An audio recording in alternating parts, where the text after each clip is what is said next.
6 months of work and it's finally finished. Right, bored of that now.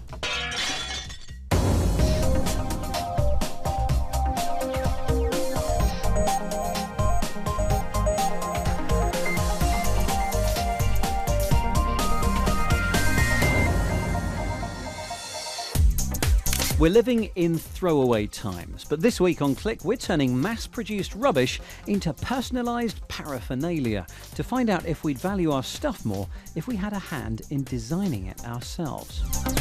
We'll find out how much crowd working really can earn you from the comfort of your desk. Why did the comedian get his dongle out? To get a bigger audience, of course. We're on stage with the performers who rely on tech to get their laughs. And we'll bring you the latest tech news from around the world, plus an app that will help you retrace your day in Webscape.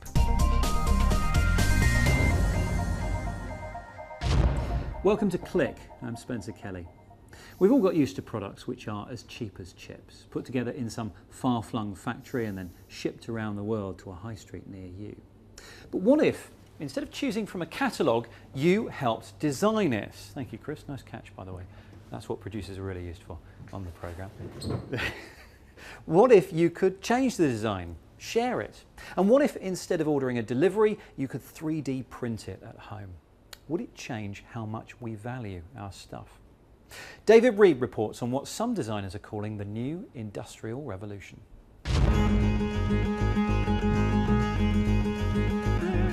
Technology's given designers so much. Their computer-assisted designs can be etched or engraved with lasers or printed in 3D. A whole new box of tools, but also leeching in from the online world, a whole new set of design ideas. The Wiki House project aims to bring house building into the internet age by making available open source plans for houses built out of one principal material. They've pioneered a construction formula to make well-priced, well-built houses from wood. Okay, so it looks like a shed, but it's early days. And isn't this what open source is all about? You download for free and elaborate something grander using the same system. WikiHouse, fundamentally, the idea is to make an open source construction set. And in real terms, what that means is using digital fabrication, we can make it possible to share designs of houses that effectively anyone can just download and adapt for their own needs and their own site and essentially print out. They don't need any tools, they don't need any construction skill, and hopefully they don't need too much money. But what they can get is a very high performance product. On show at London's Design Museum, an exhibition exploring how digital technology is blurring the lines between those coming up with product ideas, those who make them, and those who use them. Wikis, open source, crowdsourcing, these are familiar ways of getting things done online that are now getting a comfortable reception in the world of design. Take this sofa, seats 2, but a crowd was involved in its design. The company put out an internet call for entries and got its online community to vote on their favourite. The winners on show at the Design Museum and for sale on the company website. Digital machining means that you can make kind of small batches of objects and there's no kind of economy of scale. Each one will cost exactly the same no matter how many you make. But that also enables each one to be different, and that's where the consumer comes in. You can actually take on the input of the consumer and make each individual project bespoke and customised for that particular consumer. To go one step beyond this, a London designer is proposing users collaborate in the design process, adding a personal component to his original designs. With this system, an object is only produced if it is bought, so no surpluses. And the personal touch means perhaps the user values the object more. I think that if you do even that small object that is almost has no value in terms of money, if you will add something to it, you are topping up the value rate in some way for you, and then you will keep it for years. A number of design websites are now harnessing the power of the internet to generate crowdsourced ideas. At Quirky, for example, members not only vote for original ideas, but shape every stage of the creation process, influencing what the final product will look like, even helping to name it and deciding on a price tag. These platforms might seem like an opportunity, but could they actually be undermining the future for young designers? There is an economic reality which we're facing, and the design industry has been hit very badly. Graduates come out, there are no jobs. I do worry that they will perhaps not have been equipped properly to recognise what is a rip-off and what isn't. A lot of the mainstream crowdsourcing websites, just from the impression I get, is that they just automate this and amplify it. And they put a gloss over it and pretend that it's not free pitching, but essentially it is. So, personalised products, cut and paste homes, democratic design. Is this really the glittering future? Well, not everyone is convinced. Digits to Widgets specialises in high-end 3D printing. They question whether just because everyone now can, they're necessarily going to want to design and produce. If you walk down the high street and pass 100 people on the street, can you seriously suggest that each and every one of those people is actually motivated, interested, creative enough, have the time or the inclination to go home and make their own bits and bobs? I don't think so. This innovative birdhouse is a 3D printing project by a couple of young designers. For fledglings to the profession, these are testing times. Digital technology has ushered in a new era for so many industries, and it hasn't always been good news for those with a skill to sell. If we could harness user participation and collaboration while still guaranteeing a fair deal for designers, well, that really would be a revolution. David Reed, quite possibly looking ahead to the end of our throwaway culture. Anyway, that's enough of that report. Let's move on. Here's news. What was once the world's biggest mobile handset maker, Nokia has been snapped up by Microsoft. The ailing Finnish tech giant had already ditched its own bespoke mobile operating systems in favour of the Windows mobile platform in an attempt to turn its fortunes around. Now Microsoft has bought out the entire mobile phone operation of the company. The Seattle-based firm's boss Steve Ballmer said Microsoft had to move more quickly from being a PC and laptop firm to one that provided mobile devices and services. The battle of the smartwatch hots up after Samsung unveiled its highly anticipated Galaxy Gear. With a colour screen, 1.9 megapixel camera, speaker, microphone and 4 gigabytes of storage, the watch can be linked to your phone and used to make voice calls, though this only works if your phone is itself a Samsung Galaxy. It will retail at around $300. Similar products from Apple, Microsoft and Google are expected soon. Google has announced the official name of the latest version of its Android mobile operating system. Following a sweet treat theme, version 4.4 will be Android Kit Kat, after the chocolate-covered wafer biscuit made by Nestle. The terms of the brand tie-up were unclear. Google recently announced that Android has just had its 1 billionth activation since its birth in 2008. The new version will be out this autumn. Finally, how about accessing your email in a heartbeat with your pulse?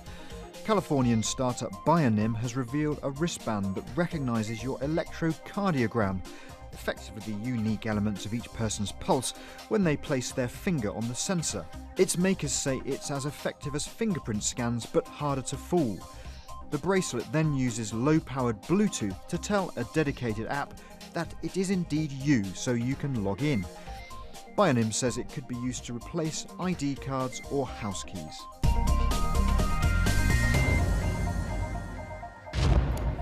Now, as we said last week, there's an awful lot of crowdsourcing going on at the moment. We've just heard about crowdsourcing sofas, and last week we asked the question, is it possible to earn a living by crowd working?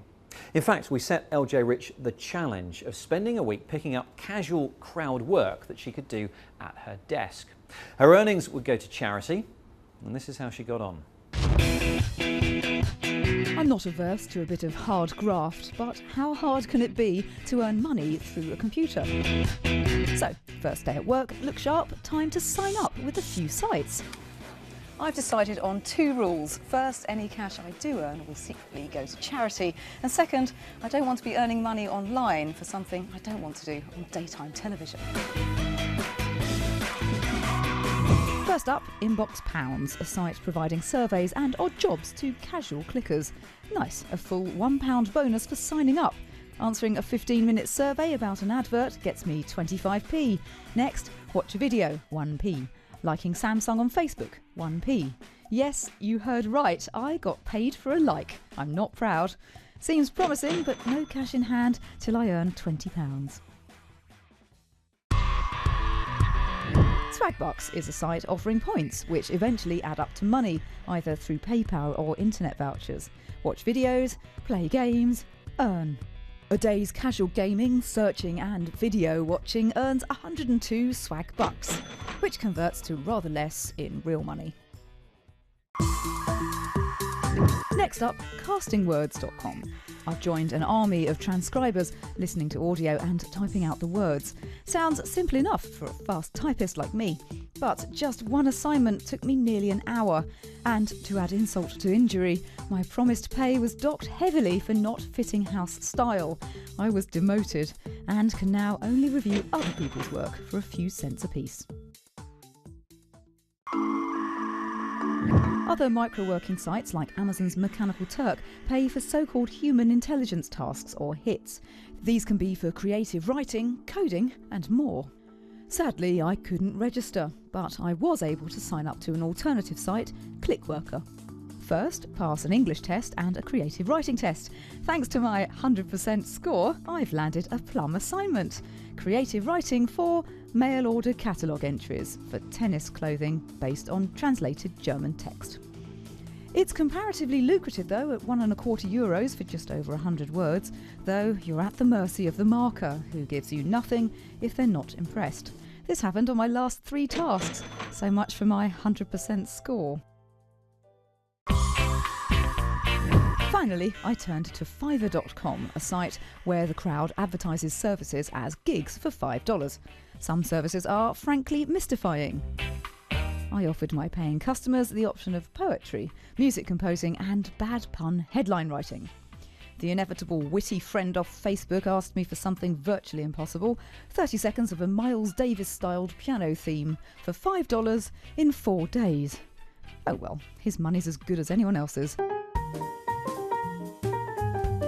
Although these assignments took the longest to complete, I found this approach by far the most fun and enterprising.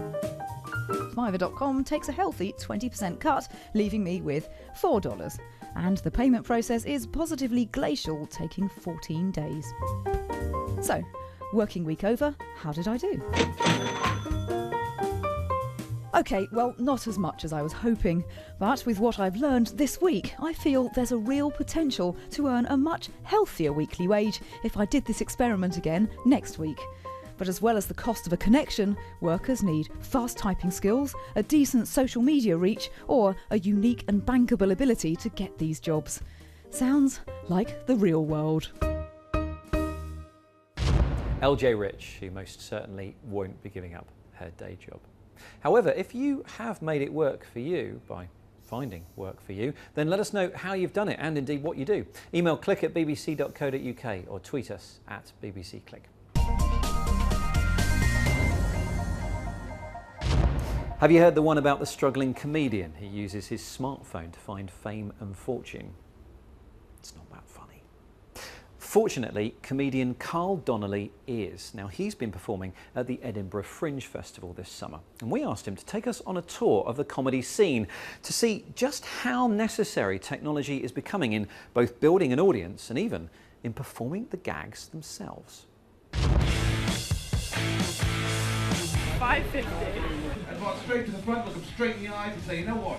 You transition it off, then back on it. If John Connor had really wanted to stop the Terminator, he could just have left a bag in the bagging area. Look at that Fortran, COBOL. Look at this, is an OG of the programming nation. In the old days, observational comedy was all about mother-in-laws and moustaches. I think it was a legal requirement. Whereas nowadays, you're more likely to hear comedians talking about online shopping or Facebook. If anything, now, I think it helps to reference technology just to find the common ground of an audience. I saw this the other day. This is an emergency broadband response vehicle. Ex-IT specialist Dan Willis is a comic who does exactly that. His show, called PC, Mac and Me, is chock-a-block with tech, which suits this unashamed geek just fine. You've actually got everything you want in an iPhone or in a Android or in a Windows-based phone. And it's just great. Everything's just continually moving. And as long as it keeps moving in a direction, I'll pick up new material and just keep writing jokes about it. But it should look like that. That's the geekiest joke written in the history of comedy. Dan's laptops, phones, projectors and remotes are firmly at the heart of his production. Without them, the show would not go on. Not to mention, a cheeky peek helps remind him where he is in his routine. Where are we? As we fly on towards the end of the show. But as his remote steers the ship, other acts invite whole audiences to take the helm. Your time starts now.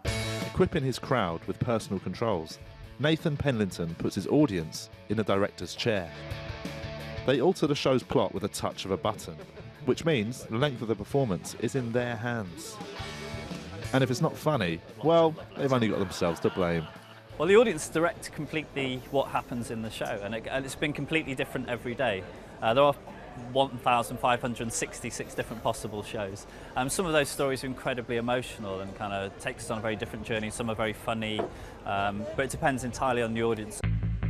Behind the scenes, one computer acts as a server for 200 gigabytes of video media, or, as we like to call it in the business, loads. The other calculates the results of the live votes to determine what's played out. Again, thank you very much for coming. Thank you. Having a unique voice is crucial to standing out in comedy. Take Joe Pasquale's high-pitched squawk or my own soft, smooth, sophisticated tones. But what if you have no voice at all? How could you possibly be heard? The look on their faces as I began to sing was priceless. Diagnosed with cerebral palsy at an early age, comic Lee Ridley lost his ability to talk. Performing his entire show through his iPad, Lee has found a new audience as well as a new voice. You may be wondering why I chose to sound like a posh version of Robocop. Lee's tablet has given him a new lease of life, as well as a career. Without it, he wouldn't be a stand-up. Technology then is changing the way we comedians perform, but it's also changing our relationship with our audience.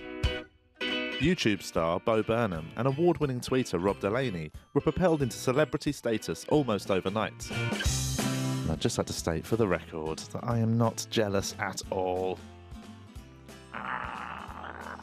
Technology and kind of quite specifically social media has had a real democratizing effect on comedic possibilities. You do your thing, your way, in your place, in your time, you put it up on YouTube or Facebook or wherever, you create a website and you get a following, so you're doing everything on your terms. But with universal reach comes a risk of viral plagiarism. From me posting it on Twitter to me getting a message from somebody saying they had received it on a text was 45 minutes. So I posted it up, then within a few minutes of that started being disseminated on all these websites that spread joke information around. It got distributed, it reached text, etc. So I have to actually make a point in my show of saying that where the origin of these jokes on the internet come from, and the answer is they come from comics and from writers. So there are pitfalls, but clearly technology has helped the new wave of comics find their niche, and tech-loving audiences to become more immersed in the comedy they enjoy, on and off stage. Cheers, guys. Keep enjoying technology, guys. Just use it for your own, things. Carl Donnelly proving that building a big audience is no laughing matter, except for when it is. Now, one thing that's not so funny is the raft of privacy stories we've been hearing about of late. If you've been following the revelations about PRISM and other security issues, you'll know that these things have enough tracking technology inside them to make it possible to follow your every move, even when you're not making a phone call. Now, some people, understandably, find this intensely disturbing, but others are embracing it, as Kate Russell's been finding out in this week's Webscape. I've been everywhere, man. looking for someone. Have you ever wondered what on earth you did with your day? Placeme is a free smartphone app that uses GPS and Wi-Fi to make a map of everywhere you go. It works in the background, quietly logging your mobile life, so you can retrace your footsteps whenever you like. You can also search back through your history, say to find that awesome sushi restaurant you went to last month but can't remember the name of. Right now, the app just logs the places you visit, encrypting the data and storing it privately for your own records. But the developers have suggested that in the future, they could use this insight to deliver useful information without you even asking, such as warning you about traffic problems on your regular route home, or letting you know you do your weekly food shop at the most expensive supermarket in the street.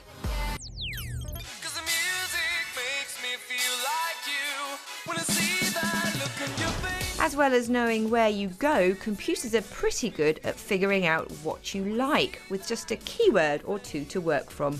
Stereo Mood capitalises on this technology to create a playlist to reflect your mood. Just tell it how you feel. Now let me hear the bass. The tracks played through this free streaming music service are taken from reviews and recommendations from some of the best music blogs on the web. So the playlists are eclectic and often obscure. It'll be a journey of discovery for most casual music lovers. There's the obligatory click to buy link if you hear something you love. Log in to record your preferences for an increasingly pleasurable experience. There are also free apps for iPhone and Android, though watch your data usage when streaming anything.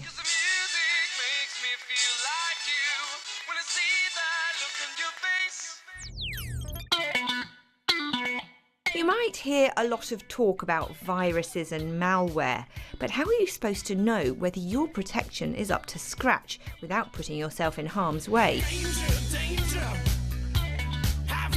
Just head over to the Anti-Malware Testing Standards website to find out.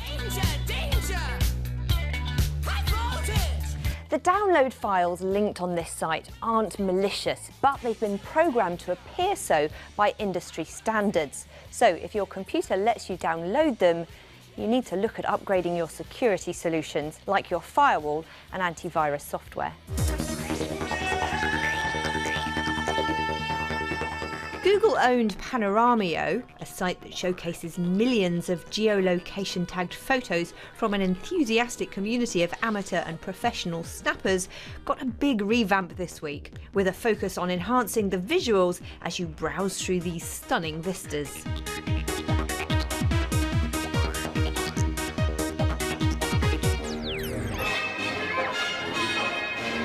Back to school this week for lots of you, and No Red Ink wants to help you get to the head of the class with a simple web app to improve grammar.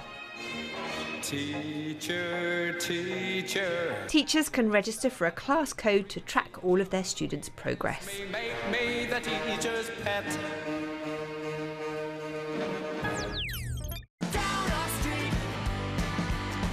UK viewers who take pride in their neighbourhood can now do their bit to keep the streets looking smart with the help of Fix My Street, where you can easily report any issues you spot in your area, like graffiti, fly tipping, potholes and broken paving slabs.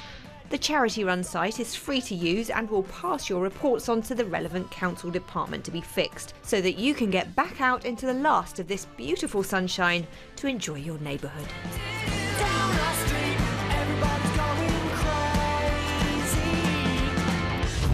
Thank you, Kate. Kate Russell's Webscape, and her links are all up at our website, of course, if you missed them. bbc.co.uk/click, the only address you'll ever need. Unless you're getting in contact with us, of course, when you can use the email address click@bbc.co.uk or the Twitter address @bbcclick. You can also find us on Facebook and Google Plus too. But that's it for now, so thanks for watching, and we'll see you next time.